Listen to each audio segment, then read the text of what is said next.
Welcome to Nasdaq Trade Talks. I'm Jill Malandrino, global markets reporter at Nasdaq. The college application deadline for early decision is on November 1st, and it's going to be very critical this year for both students and colleges due to COVID-19. Joining me to discuss is Hafeez Lakhani, founder at Lakhani Coaching. Hafeez, it's great to see you. Welcome back to Trade Talks. Thanks, Jill. Glad to be here. Let's start with the backdrop. Why is enrollment down so much for this year? The obvious reason, COVID-19, right? So colleges in some cases reduced tuition by about 10% for virtual only curriculum. And that really hasn't appeased students enough. So what we're seeing is a lot of students taking gap years, a lot of students saying, you know what, I'll pass on showing up and paying nearly full tuition for a virtual only education. So enrollment is down, and that actually creates a backlog for next year. So what you're going to get is, at Harvard, for instance, I think over 600 incoming freshmen decided to defer to next year. Those are spots taken away from next year's class, which actually puts a squeeze on selectivity for the students who are applying over the next few weeks for college to start next year. Yeah, I thought at first, when I first saw the headline, it would make it easier for applicants because there's less spots to jockey for, but I didn't factor in all those other students that are going to be deferring for next year. So I guess the obvious question is, what can students do to improve their chances? I mean, if you're competing for spots at an institution like Harvard, I mean, your resume really has to stand out. Absolutely. And you know, right now, the big topic of conversation is the majority of selective colleges have gone test optional, because it's been really difficult to land a safe sitting for the SAT or ACT, whether in terms of COVID protection or in terms of sittings not being canceled. So normally we talk about selective admissions in terms of three major paradigms: academics, problem-solving ability, and character. Problem-solving ability is what the SAT and ACT are meant to measure. In some cases, in a lot of cases, students aren't able to take those tests, so the attention is now squarely on academics and character. And when you talk about academics, it's really tricky.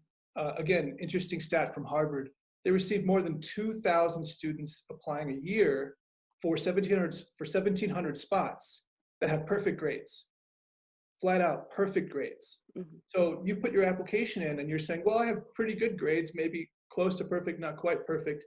You're competing against a huge pool of people who look very similar to you in terms of your transcript. So the sort of fine details come into play. Course selection, how much are you challenging yourself? How many AP courses have you taken? A really nasty term that no one likes to talk about, class rank. Class rank comes into play because if you have just thousands upon thousands of near perfect academic transcripts, you start to kind of try to say, well, who is sort of at least elite among his or her peers? And then of course, you and I talked about this last time, character is always going to be what helps the students stand out from the good pile. And when we talk about character, I always use this analogy. Think about any college, let's say Princeton, like it's a dinner table with a limited number of seats. So when we talk about character, we're not just talking about extracurricular activities. What we're saying is, imagine that dinner table has one seat left.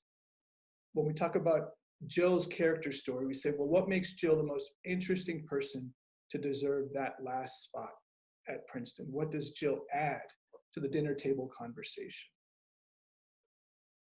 Right. Yeah. I mean, certainly, extracurricular activities and all that are going to come into play. I, can't even imagine what 2021 is going to look like in terms of competitiveness, which is already a competitive environment. So where does Lakhani Coaching fit into the education ecosystem? How are you prepping kids to get that seat at the Princeton dinner table? Sure. So what I always say is your grades and your scores will get you into the good pile, and it's your character that helps you stand out from the good pile. And so for the students who've been working with us for 2 years now or so, we've had a chance to really cultivate really unique character stories. It no longer is sufficient these days to say, oh, I'm, even president of the National Honor Society and a member in this community service club. And, oh yeah, I like to go to Spanish club too. These are kind of run-of-the-mill activities these days. What really helps the students stand out is to seek out a genuine place of initiative. And here's a perfect example, a young lady that we worked with 2 years ago, unbelievable story. She was a brilliant artist, as well as really interested in science, particularly neuroscience. So we coached her into sending out inquiry letters to a number of researchers in the New York area, professors, lab researchers, et cetera, saying, look, here, I'm an accomplished artist. Here's my art portfolio, a number of awards she's won as an artist. And here's my, academic resume, including, I'm a star science student. And it just so happened that a female neuropathologist at Mount Sinai was one of the people that we helped the student sort of send an inquiry to. She said, hey, come on in, let's get to know each other. You might be a good fit for a research assistant role. They had a fantastic first meeting, and the student ended up working with that neuropathologist for over a year, and in the end was a co-author on a paper that studied brain waves for patients under creative tasks. So the perfect combination of the student's creative interests and science interests, a chance to take initiative, and ultimately be a co-author on a paper. That's the level of initiative that we are able to sort of encourage students to seek, and it all starts from the genuine character story. So I got the chills when you said that, actually. She co-authored before she even got into college then. She was still in high school, is that right?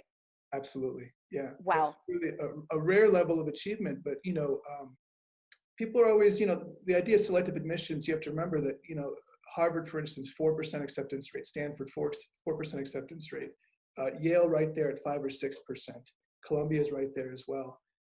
You really have to find a way to stand out in order to make it through such a tight funnel.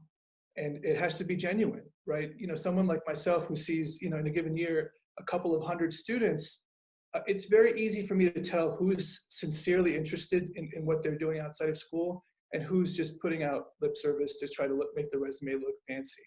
And the key is always going to be sincere drive toward your actual specific interests and taking initiative in those interests. All right, Hafeez, thanks so much for joining us on Trade Talks. My pleasure. And thanks for joining me. I'm Jill Malandrino, Global Markets Reporter at Nasdaq.